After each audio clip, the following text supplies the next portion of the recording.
a guy that wants to always sound like an intelligent person, but he sort of like make mockery of himself a lot of time. They always want to sound like somebody who is intelligent, but he's not.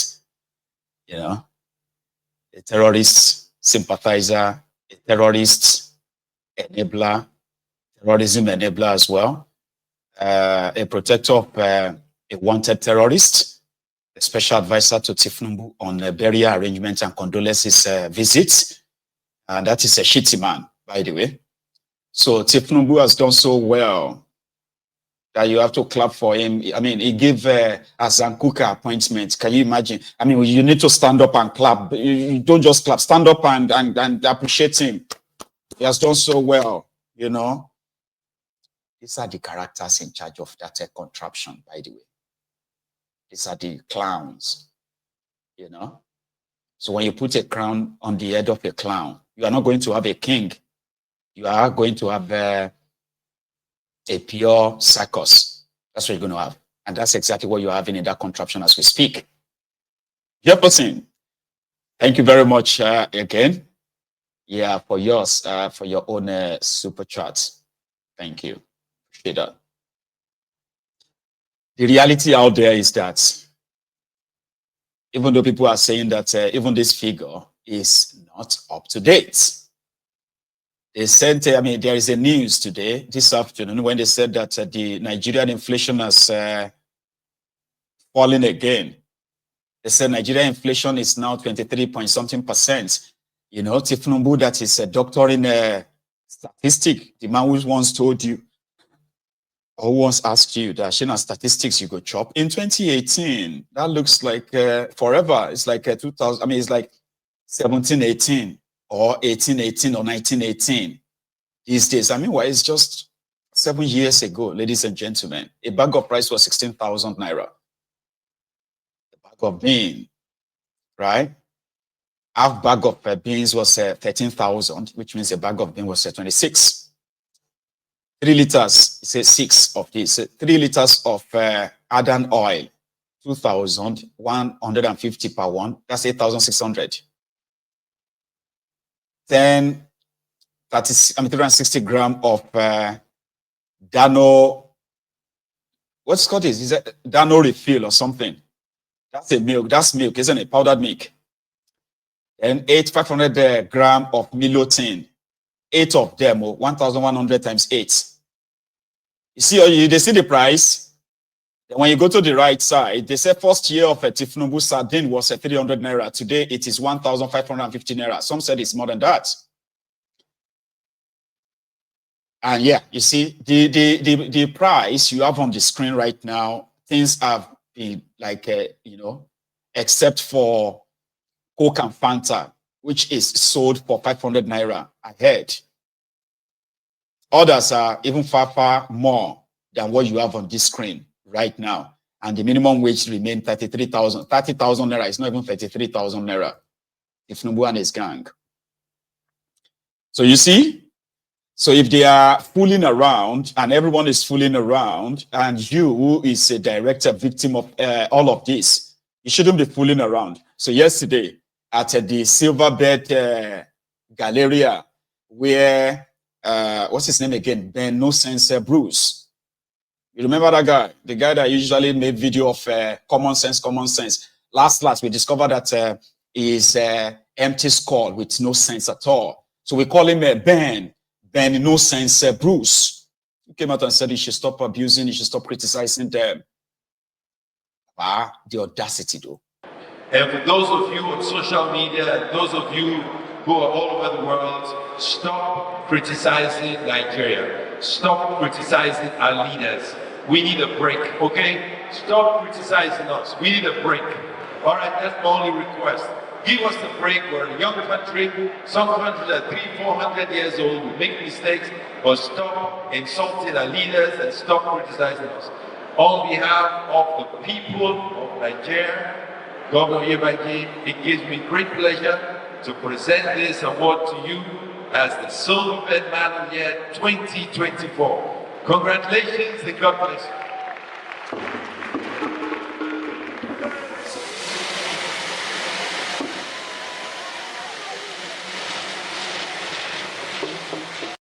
And for those I'm highly disappointed of Nigerian government because the Nigerian government were highly disappointed in them due to foreseen circumstances.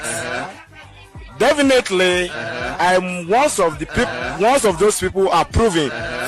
People should die in coronavirus is more better than people should die in hungers. Hunger kills more than coronavirus because some people are less privileged.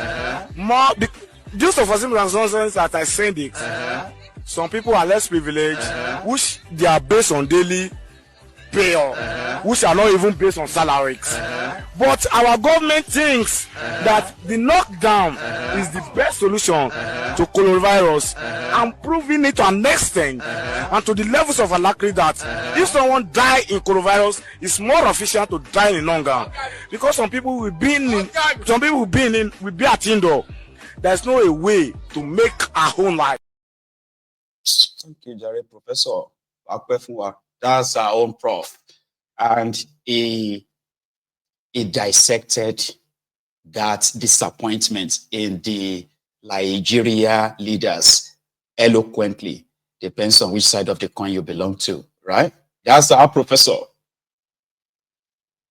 So tomorrow is another day. Remember that. So let's quickly go to River State, brethren. The impeachment of a seamless, simpleton, Fubara by Wike's men seems to have begun.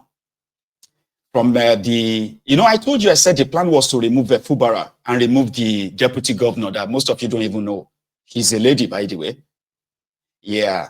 So the plan is to remove both of them and then make an Equerry man the speaker, the acting governor.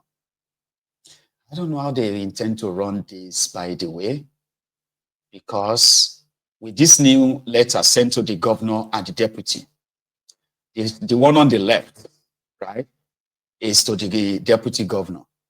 The one on the right is to the governor through the clerk. Did you follow?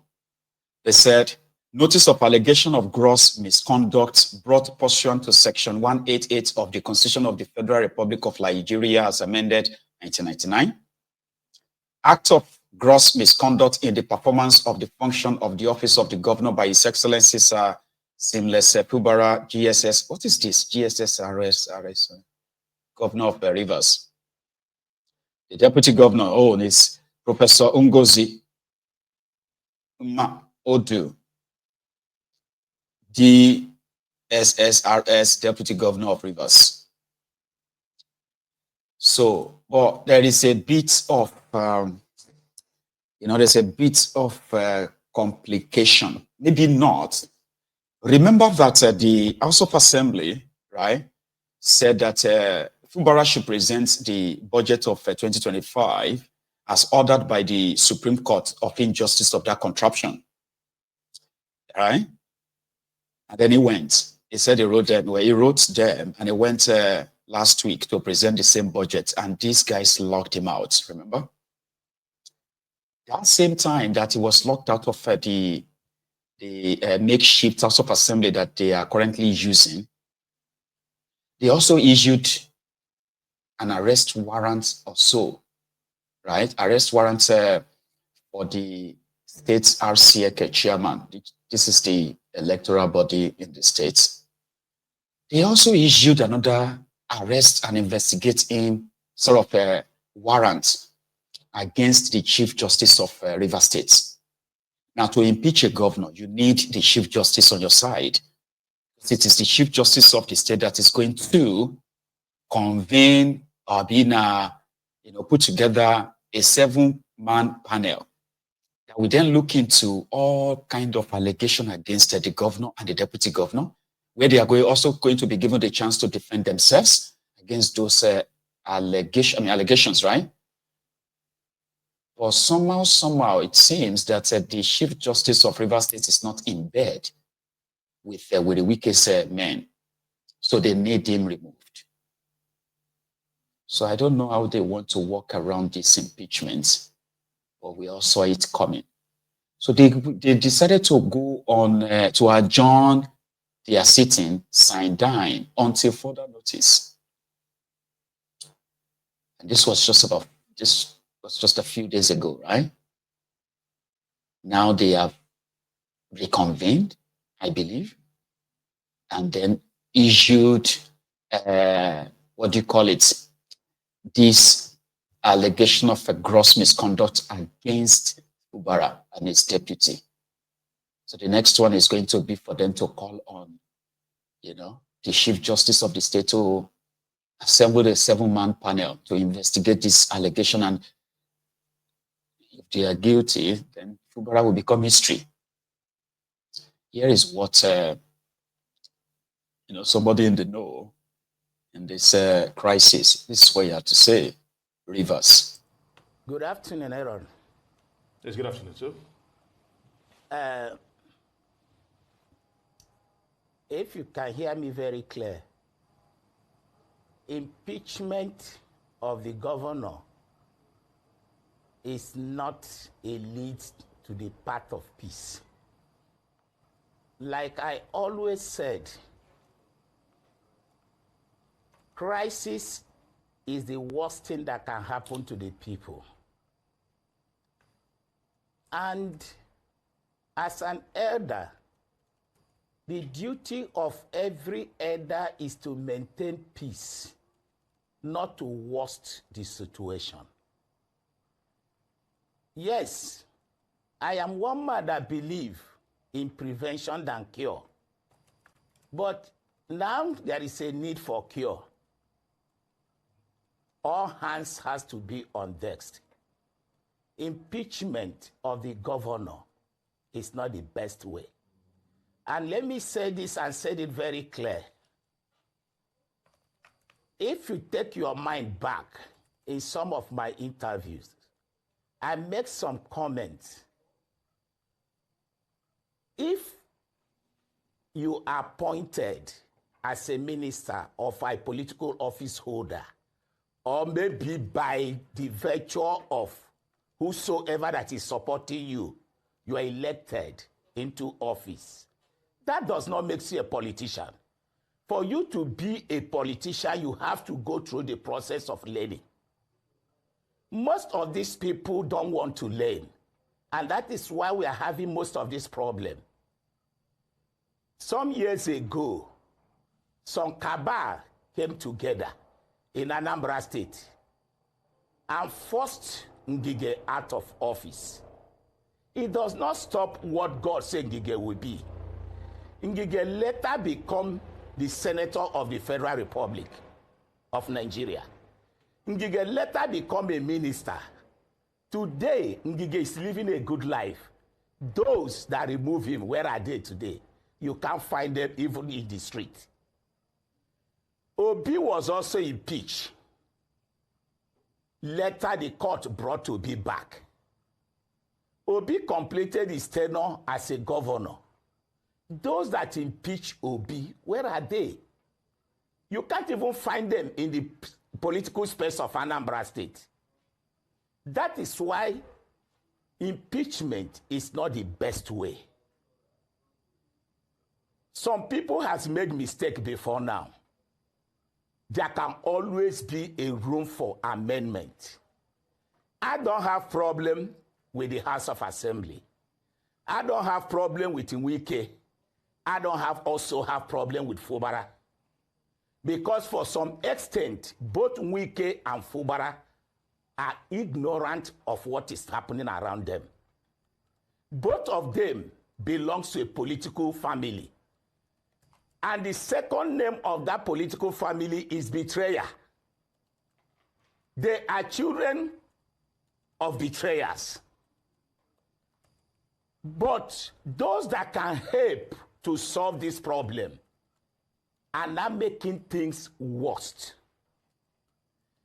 Aaron, if you take your mind back a few days ago, the former governor of Rivers State, in addressing the press, also give an expo on how this problem can be solved. But people has brain, they have head that is not working because of their selfish interest. Nobody wants to look at, go back to that script and play it again. All everybody is carrying to worsen the situation is that Wike said if Fubara is impeached, nothing will happen. What happened to other things he said? I believe this matter can be settled if the former governor of Rivers State look inward and the incumbent governor also look inward, because this matter at this point belongs to two of them. The people that are supporting Wike and the people that are supporting Fubara. Please, I travel virtually every week. When you go to the protocol lodge of airport in Nigeria or the VIP, you will see the same people drinking coffee together. That is why in one of my interviews, I give the parable of the hunters. And after drinking coffee at the airport together, you will now see them. These ones are marching at the front of Wike. The other ones are marching at the front of Fubara. Now, the Rivers people are at the receiving end. As if there is a war. There is no ethnic war in Rivers State. People should stop talking about Ijaw this, Ijaw that. In the Wike camp, there are Ijaw people there.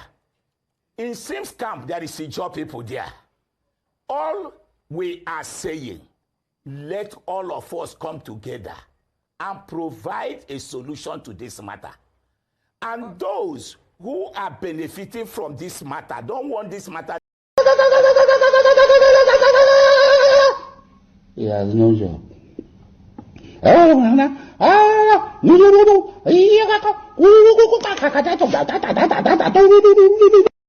He has.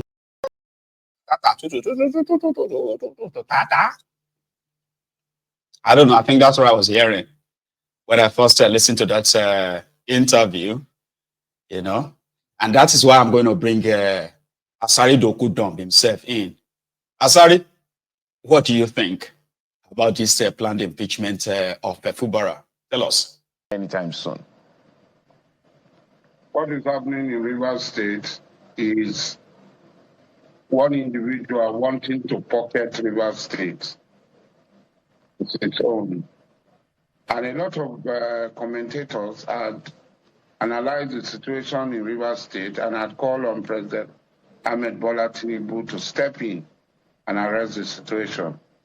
I did a live broadcast on the 12th of December 2023.